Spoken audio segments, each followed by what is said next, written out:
നമസ്കാരം, പ്രവാസി മലയാളിയിലേക്ക് സ്വാഗതം.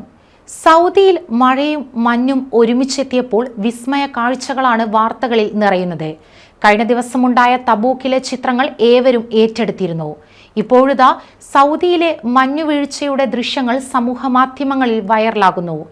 നിരപ്പായ മണൽ നിറയെ മഞ്ഞു വീഴുന്ന കാഴ്ചയാണ് ഇപ്പോൾ വൈറലായിക്കൊണ്ടിരിക്കുന്നത്.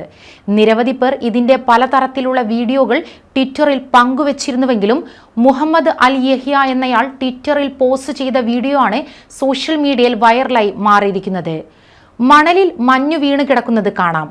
കൈകൊണ്ട് മണൽ മാറ്റിയപ്പോൾ അകത്ത് നിറയെ മഞ്ഞ്. ഇതാണ് വീഡിയോയിൽ കാണാൻ സാധിക്കുന്നത്. സൗദിയിലെ തബൂക്ക് പ്രദേശത്ത് കഴിഞ്ഞ ദിവസം വലിയ രീതിയിൽ മഞ്ഞുവീഴ്ച ഉണ്ടായതായി ഗൾഫ് ന്യൂസ് റിപ്പോർട്ട് ചെയ്യുന്നു. വീഡിയോക്ക് താഴെ നിരവധി പേരാണ് കമന്റുകളുമായി എത്തുന്നത്. ചോക്കോബാർ പോലെയുണ്ട്, ഇതെന്താ ചോക്ലേറ്റ് കേക്കാണോ എന്നെല്ലാമാണ് ആരാധകർ കമന്റുകളിൽ കുറിച്ചത്. തബൂക്കിന് സമീപത്തുള്ള ജബൽ അൽ ലൗസിലും കനത്ത മഞ്ഞുവീഴ്ചയാണ് റിപ്പോർട്ട് ചെയ്തിരിക്കുന്നത്. സൗദിയിലെ വാർത്താ ചാനലായ അൽ ഇഖ്ബാരിയ കഴിഞ്ഞ ദിവസം വാർത്ത റിപ്പോർട്ട് ചെയ്തിരുന്നു. നിരവധി പേരാണ് ഈ കാഴ്ച കാണാൻ വേണ്ടി ഇവിടെ എത്തുന്നത്.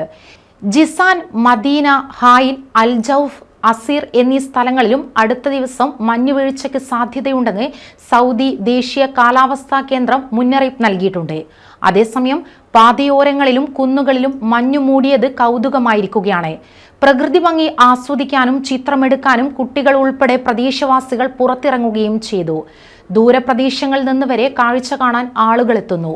പുതുവർഷത്തിന്റെ ആദ്യ ദിനത്തിൽ അന്തരീക്ഷം ആസ്വദിച്ച് വെള്ളയിൽ പുതച്ച് മലമുകളിലേക്ക് കയറാൻ ആളുകൾ തിക്കിത്തിരക്കി. മഴ മുന്നറിയിപ്പും നിലനിൽക്കുന്ന സാഹചര്യത്തിൽ മഴക്കെടുതി മൂലം അപകട സാധ്യതയുള്ള മിക്കയിടങ്ങളിലും ദ്രുത സുരക്ഷാ സേനയും പ്രതിരോധ ടീമിനെയും വിന്യസിച്ചിട്ടുണ്ടെന്ന് general director of civil defence അറിയിച്ചു. ഏത് അത്യാഹിതങ്ങളോടും വേഗത്തിൽ പ്രതികരിക്കാൻ സേന സജ്ജമാണെന്ന് ഔദ്യോഗിക വക്താവ് മുഹമ്മദ് അൽ ഹമദി പറഞ്ഞു. അപകട മേഖലകളിൽ നിന്ന് മാറി നിൽക്കാനും അതാത് സമയങ്ങളിലെ സിവിൽ ഡിഫൻസ് നിർദ്ദേശങ്ങൾ പാലിക്കാനും അദ്ദേഹം ജനങ്ങളോട് അഭ്യർത്ഥിച്ചു. സുരക്ഷ സംബന്ധിച്ച് വാർത്താ മാധ്യമങ്ങളിലൂടെയും സാമൂഹ്യ മാധ്യമങ്ങളിലൂടെയും വരുന്ന അറിയിപ്പുകൾ ശ്രദ്ധിക്കണമെന്നും അദ്ദേഹം പറഞ്ഞു. കൂടുതൽ വാർത്തകൾക്കായി ഈ ചാനൽ സബ്സ്ക്രൈബ് ചെയ്യുക.